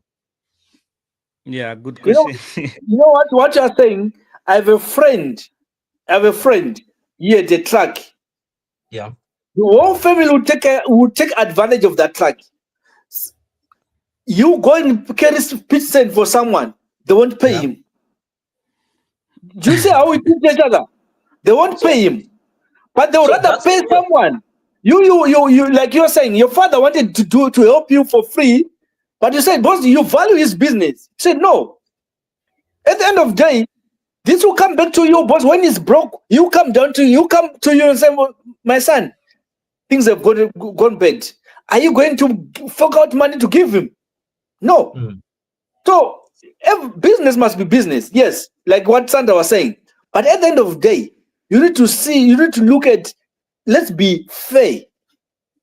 If someone is working for you, if you take a brother who is from the village, you say, okay, I took you from the village. It doesn't necessarily mean that you must work for me for nothing. Yeah, that's true. Yeah. So You took me from the village. The other point I want to put across the room is we don't have continuity, right? So what I'm trying to say is we grow up in small businesses that our parents had, our grandfathers had, W&V superstore, W&Y store, and so forth. These people, they wanted to have kids and so forth, but these stores vanishes. These what do you call it? Farms, some of them vanish. They are now idle, but they've got kids around the globe. Some of them they are here in UK, some of them they are wherever, they are doing successful things. So I'll give you an example of myself, right? I don't want to go far. My father has got his own track, he's doing his things, right? He's in his 60s, he's trying, right? What am I doing? Right. So I'm not, let's not talk about how successful the business is, but let's talk about the people who know his name that you have given service to. So to me already, I've got a marketing advantage of my father's name. I want you to look at it this way, right? His name is Dumba. Dumba, how many people you have given service to for the time he had this truck for the past 10 years? 1 or 2 trucks and so forth. So you have given a service to a lot of people, right? So if I'm going to inject money into that business, partnering with him into that business, whose name am I riding on? His. Whose reputation am I getting on from? His. But if I'm going to start something on my own, which is totally different from what he has been doing, I'm starting from zero. I'm starting from zero in terms of from marketing, making a name in the community and everything. You're starting from zero. So let's look at our colonizers, right? These people have got these things that was running into the family. If it was a farm, it was a farm that was being managed in the family, it's running in the family, it was blah, blah, blah, and sons and everything. So that they can keep it on going on generational, right? You grew up seeing that name, my kids are going to grow up seeing that name and everything. So that's how family business were going up. But now it's no longer the same case. It's my father has studied into farming. I'm going to go out of farming. I'm going to start something else in consultancy and so forth with a totally different name. So for you to grow, it's not difficult. But if you are now going to have continuity, right, and say like your father started a farm, then you go ahead, support that farm, bring innovation, bring ideas and everything. I tell you, we could have well-established companies in Zimbabwe. But one thing that I want you to know is if we are not, if we are to do our research properly, we can actually see there are some families that have managed to do that. You can actually see this thing has been going on generationally. Let's call a spade, and let's appreciate where other people are doing right. There are something that you actually know that no, it started with the father, it has been passed down to the son is running it successfully. Probably the father is now in a retirement. They are keeping the wheel oiled. So it's something that we need to do as well. So for us, it's not working because we don't have this continuity. My father is in transport. What am I doing? I've got my ideas in farming. Why can't we not diversify? support farming, diversify into transport. So I want you to look at this. The farm, it now marries the transport name coming into the farm. Look at the marketing side of it. The transport business is the one that is well known. We are now putting the transport business name onto the farm. So which means the people, they know when they get passed by the farm, they say like, oh, I know this person. I've worked with him. Is he the one who have a farm here? Let me just go there and just have it, see what he's doing. I'm just gonna buy something. I love this guy. I want to support him. We worked well. You see, you are now getting revenue from zero marketing because of good deeds that have been done. But if I'm going to start something on my own, which is 100% detached from what he has been doing, I'm starting afresh. That customer will just like, no, I don't know who he is. Let's see how it goes. Probably I'm gonna see what it is. That's my point. But us as Zimbabweans, it's not just about people who are back home, right, or from the diasporians robbing the diasporians. We are manipulating people. I send someone £20. I want to understand the last bit of £20. Where did it go? The receipts and everything. Receipt inobuda mushikashika inobva kupa umana. That's the thing we need to understand. Receipt inobva kupi mushikashika. People don't understand is someone was supposed to be occupied with something, but they've left their things there and they are now doing our bidding. People need to understand that. And they're not even asking to be paid. You are not paying those people. But we have got the audacity to say, like, I know people are going to rob you. You know, families are bad. They are bad families. And we also need to understand there are also people who are trying to help us as well. Yeah, I understand. And I'm so grateful for your contribution, my brother. And this side is now late, and this was our first live, and I feel like we should keep on doing these lives. And I'm happy that we have people like you who are willing to share. And I'm so grateful, my brother Plason. So what are your words of encouragement to anyone who's watching this live, so that we can close off? I don't really say I've got words of encouragement, but I think we as people, we need to unify, right? Let's reach out to like minds. One thing I've learned is your social network is your social capital. We also now need to start really looking at these things and say like, who are my friends and what am I benefiting? What's the look of it? We need to work hard. Zimbabwe is our home. We love it. We want to come back. You know, each and every nation, they've got their social lifestyles, they've got their rules and everything. You go in there, you need to adjust and adopt to those things. So I've spent my life in Zimbabwe. It's difficult to adjust to those things as well. But all I can say is Africa is our home. We need to be proud of it, and we need to work towards and say like, how can we emancipate ourselves from the mental slavery, from the economic slavery, from the social slavery? We need to see how we can invest. We need to look into business partners, etc., etc.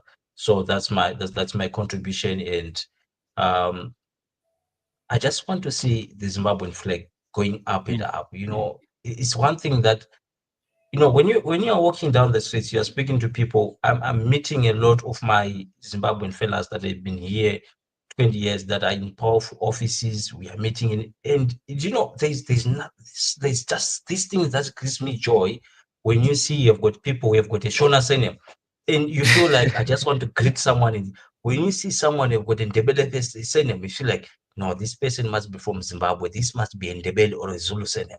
So you've got this joy that is inside you that I just want to meet my friend, my brother from home. So let's raise our flag high. We are doing great. So far, I've met most of my brothers here. We are doing great, and let's keep our flag high, and we can be great. Thank you. Thank you so much, Plason, and I appreciate, brother. I hope next time when I do a live, you are here. Thank you so man. much. I'll subscribe and join the Thank club, and make sure that I'll get the notifications. Thank you so much. Thank you so much. I appreciate. Okay. Cheers, man. Okay. So, guys, that is our first live this year, I think. This is, I barely do live videos, and I'm so happy that I've been gaining confidence to do live videos. I'm that person who pays attention to every detail. I want to see if everything is perfect before it goes out there. But things are changing. We are seeing more content creators doing live videos. And like I said, as a content creator, you need to evolve. Although most of you guys were attacking me in the comment section below. Oh, keep on doing what you're doing. Yes, I'm going to keep on doing what I'm doing. But at the end of the day, I have to also accommodate new things also. Like it has to be 50-50. There has to be balance. So I feel like, so for those who have for some questions for me in the comment section below, you can ask any type of question you want and I'll answer. And I probably got like 15 minutes before we close the live. Any question? Am I allowed to play a video, to play a song? I love this guy, Rapai Moang, this guy who's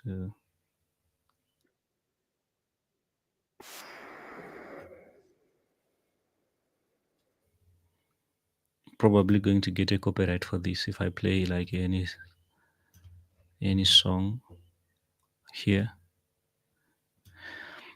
Kennedy Ndoro, how are you?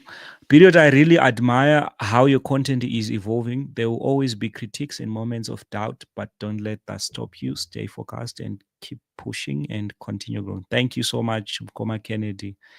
I really appreciate. And thank you guys for always watching my videos.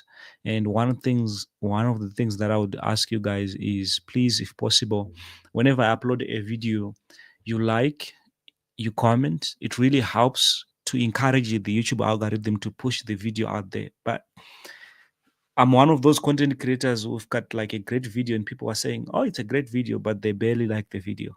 You could see that a video has got like over 20,000 views, 20,000 views, and with 300 likes. Liking a video is for free. Even commenting a video is for free.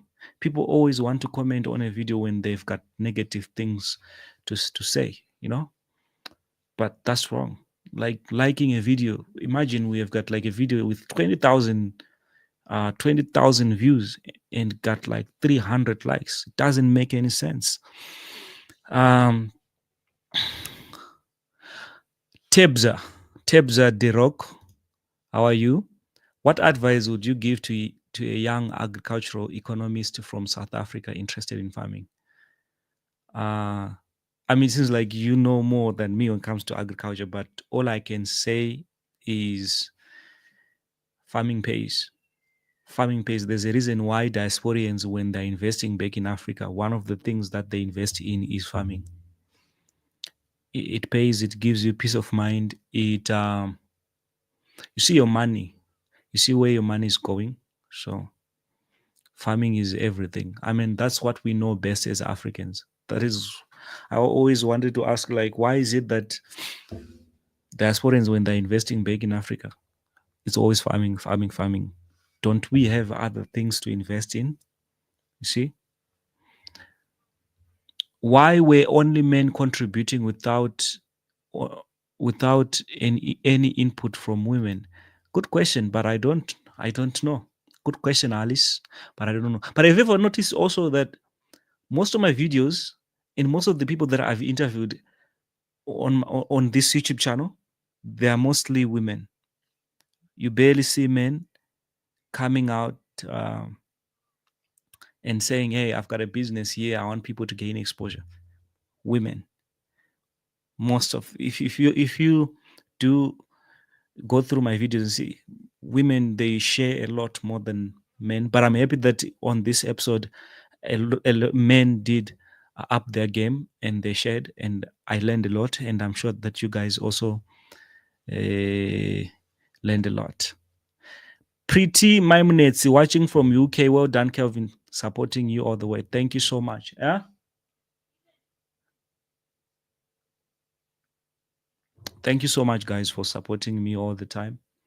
And a lot of changes are going to come on this YouTube channel, and I'm going to offend a lot of people, but I'm sorry. It is what it is. I need to grow this platform. pretty minutes. I thank you guys. Thank you. I think I'm done now. And thank you so much for watching. I've got 65 people. I thought maybe if I speak less, you guys are going to click off. Utenga munko. Tini lemon. Yeah, and cheap alive. Sorry. Kanodorara, it's okay. Tina umalemon ajo. Thank you. Alright. Nafazo. Ndezo mngorara wen.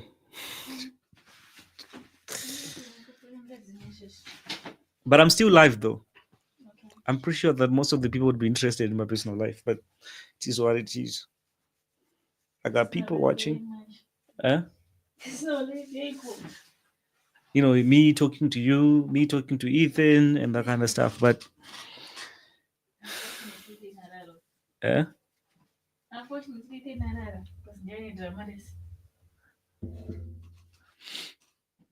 so can't believe that I've got like 78 people watching me, and then I'm literally blank. I don't have anything to say. I want to do business in Malawi, but the problem, I don't have a person who I can trust. What can I do? That's a good question. Guys, I'm sure that you can answer him in the comment section below. I'm here. I'm here. You want to show your face? That's my beautiful wife there. Always smiling. You don't know these people and you're smiling at them. That's very kind of you. And they support me. I mean, it's social media is really crazy. Honestly. How is it crazy? Like people support you. Support you? Yeah, they support me. Like right now, I've got 70 people watching and I'm literally saying nothing. That's support. That's love. And thank you so much for that love, guys. Keep on supporting my husband. I was telling people that a lot of changes are coming on this YouTube channel, and it's not only going to be like educating content. Well, yeah, educative content.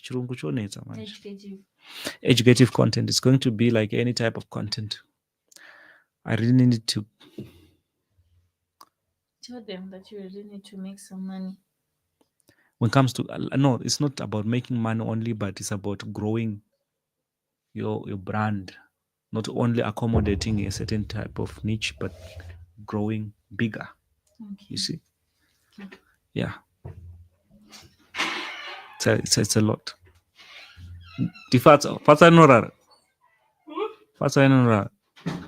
Guys, tell me where are you watching from? I mean, we have people from Europe, we have people from different continents, but from here, Africa, we barely have people saying, "Oh, I'm watching from Kenya. I'm watching from from Botswana." I'd love to know what kind of people are watching my videos.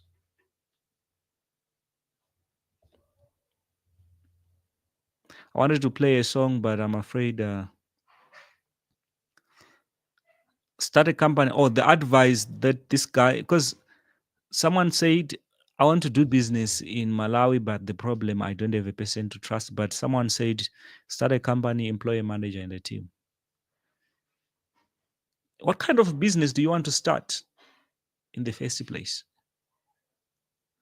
Omi, what kind of business do you want to start? Zebron Gatsi, well done. Say I'm watching from Zimri Park. How are you, my friend? Rua from Marare. How are you? Chatting from Germany. Got people from Germany watching my videos. That's crazy. That's amazing. Yeah, that's good.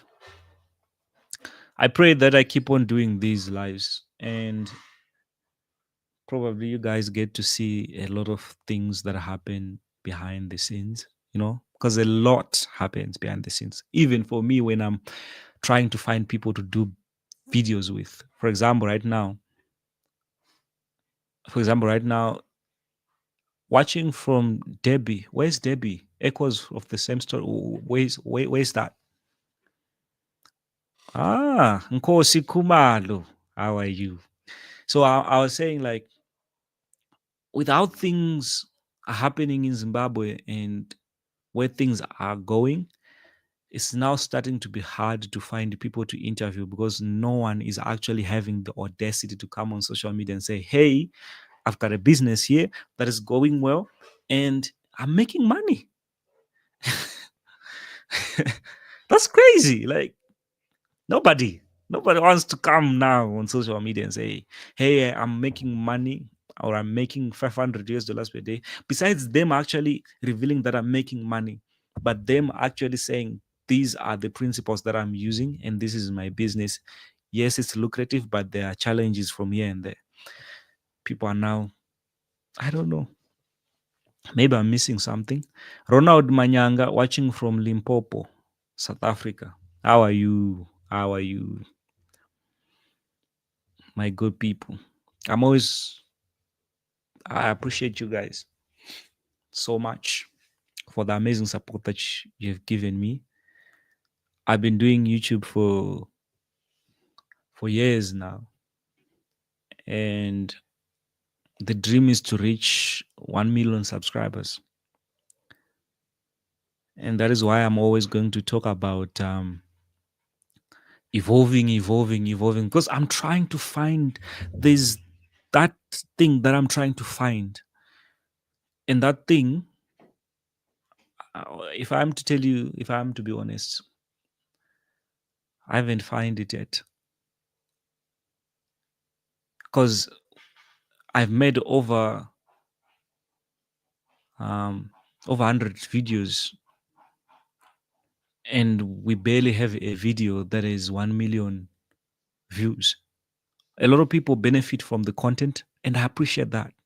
I love that for me, even for you guys, because you're learning, we're gaining exposure. That's good. But we need to be everywhere. We don't need to accommodate only Zimbabweans, accommodate only South Africans. There is need for me to think outside the box and create content that accommodates the whole world so that I can grow as a brand. Imagine having millions of people watching this content. That's the goal that I'm trying to reach. I don't want a situation where 5 years from now, I'm still that person with like 300,000 subscribers. You see? Yeah, echoes of the same story. This is YouTube for you. It picks up with time. Yeah, it does. But for me, I've been doing it for long and I've seen people grow because they are evolving and they're trying certain things, which I'm not. Like, I've been doing the same things over and over again. You know, another thing that I've noticed that I've tried by all means for years to impress people and killing myself inside. I've been doing certain things to impress people. I mean, at the end of the day, let's be honest. I've been doing YouTube for years now. But look at where we are. I'll give you a good example. Do you know, like, when I'm looking at my statistics, one day I'll take a screenshot and I'll post to you. It doesn't make any sense. We've got over 140,000 subscribers on this YouTube channel. But when I upload a video, we have less than 500 people who press a notification. The other views, you know where they come from? Recommendation. So which means without recommendation, my channel is dead. The people that have subscribed to my YouTube channel, they barely click a notification. And the kind of content that I'm posting, that is the kind of content that they want. So they want that kind of content, but they barely click. So all I'm saying is that it doesn't make any sense. That is why I'm always going to say, I want to evolve, I want to try different things. Because it's hard being a content creator in Zimbabwe, especially in Zimbabwe, a population of 15 million people, and then almost 10 million of those people, they love skits. They barely focus on educative content. I was shocked. Ndakasvika pa-airport apo muno Harare International. Nobody recognized me, but when I went to South Africa, trip OR Tambo, period. Oh, I'm coming from the UK, period. So you could see that our own people, even here in Zimbabwe, they don't watch this kind of content. They want skits, of which I'm not complaining. I'm just saying as it is so that people can understand when I say, oh, I'm evolving or I'm doing these kind of things. I want people to understand. I don't want people to hate me and say, this guy or this young man is losing his ways. You see, I have to think outside the box. I'm also even thinking of, I have a friend of mine, Tino Abo the Tun. This guy is doing soccer, is doing football content. I'm also thinking of creating another YouTube channel that focuses on football because it grows so fast, that kind of content. I have a family to feed also. So, Nkosi Kumalo, I think it has a lot to do with data. I am telling you, Zimbabweans, they have data. No. I'm saying like, vanoona maskits. Have you ever seen people vanoona maskits here? Have you ever seen? I'm saying, yeah, vanhu havana data rekuona content inenge yedu. If I'm to be honest. Hongu, the majority of people in Zimbabwe havana data, but data rekuona maskits, data rekuita sei, they have. But content. Because maskits, they are less than 5 minutes. And most of them, anotoona paTikTok, and ataona paTikTok, then he sends by WhatsApp. Have you ever seen kuti akakura mavideo? Yeah, I want to say wakakura. And then aya maskits anonzogenda pamaTikTok nepamafacebook. So data akaona otora link oshare ona. So saka toendawo kaunogadzirawo mavideo 5 minutes tosiya malongo. You do your thing. Yeah, I'm doing my thing. I'm doing my thing, but everything takes time. I think it has a lot to do with data. Yeah, that's a good point. Pretty Maimonets, it's back to that issue of not supporting each other as Zimbabweans, and you're right. People need to grow and start watching things that build rather than gossip and things like that. Yeah, Rukunzo. So Stans Chirungwa said people in Zimbabwe do TikTok a lot. Yeah, a lot of people. That is why I'm saying people have data. People have got data.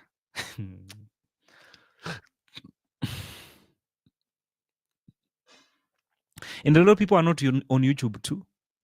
They are on Facebook. Look at the views that the Nyati family gets. That's nice. That's good content. I have nothing against them, but I'm saying like people do have data because those guys, they get like a lot of views. So all I'm saying is that in the social media space in Zimbabwe, there's no room for educative content. There is no room. You barely see a content creator who is doing educative content being given an award or being recognized here in Zimbabwe. My award, the only award that I've been given here, I was given by Diasporians. Me. Diasporians came, held an event, period. Come, we appreciate you for what you're doing. They came. So, yeah. Guys, I love tea in a lemon, so my video to anditra tea. It's crazy. It's crazy. That's how it is.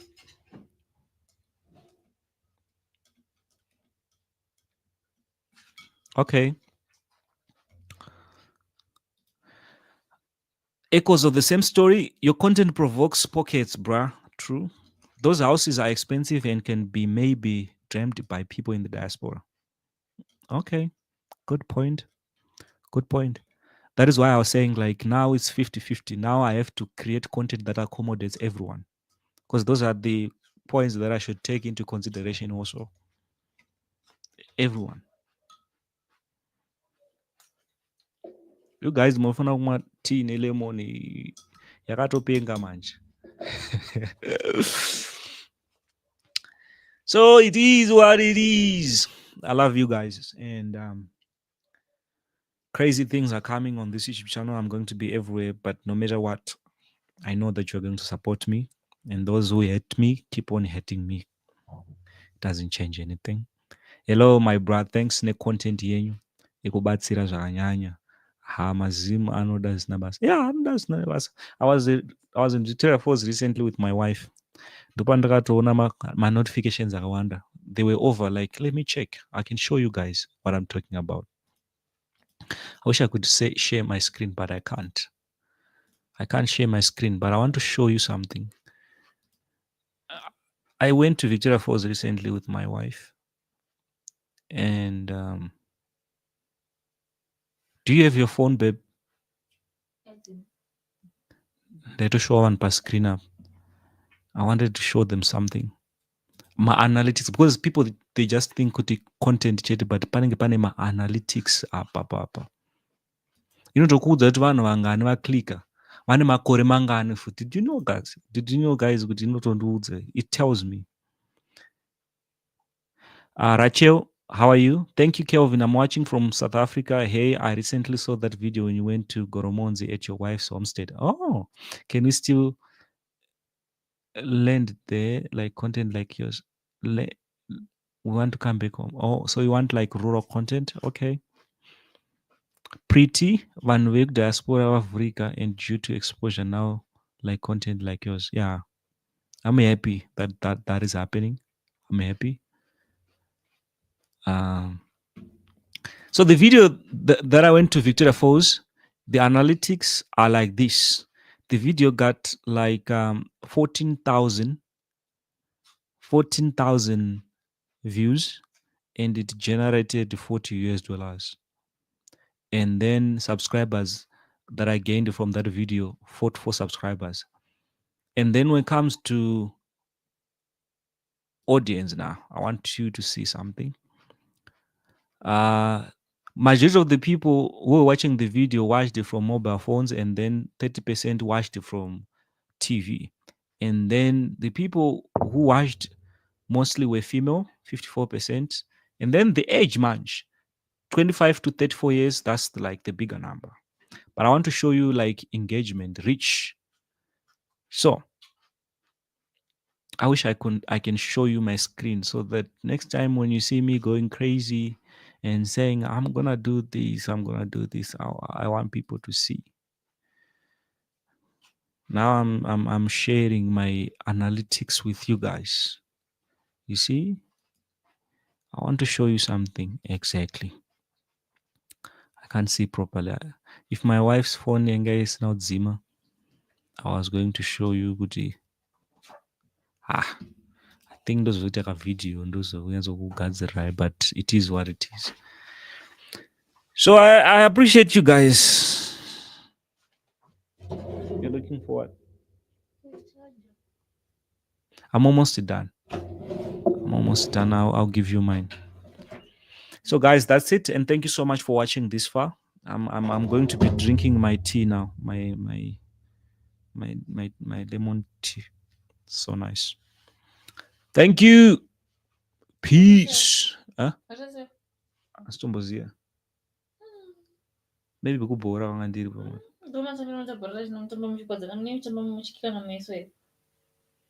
Ndatoshandisika pa ndatozviona kuti ndo zvandazvoita.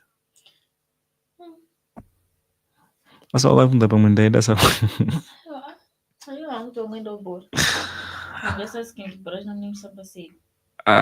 Sha. Paraipa.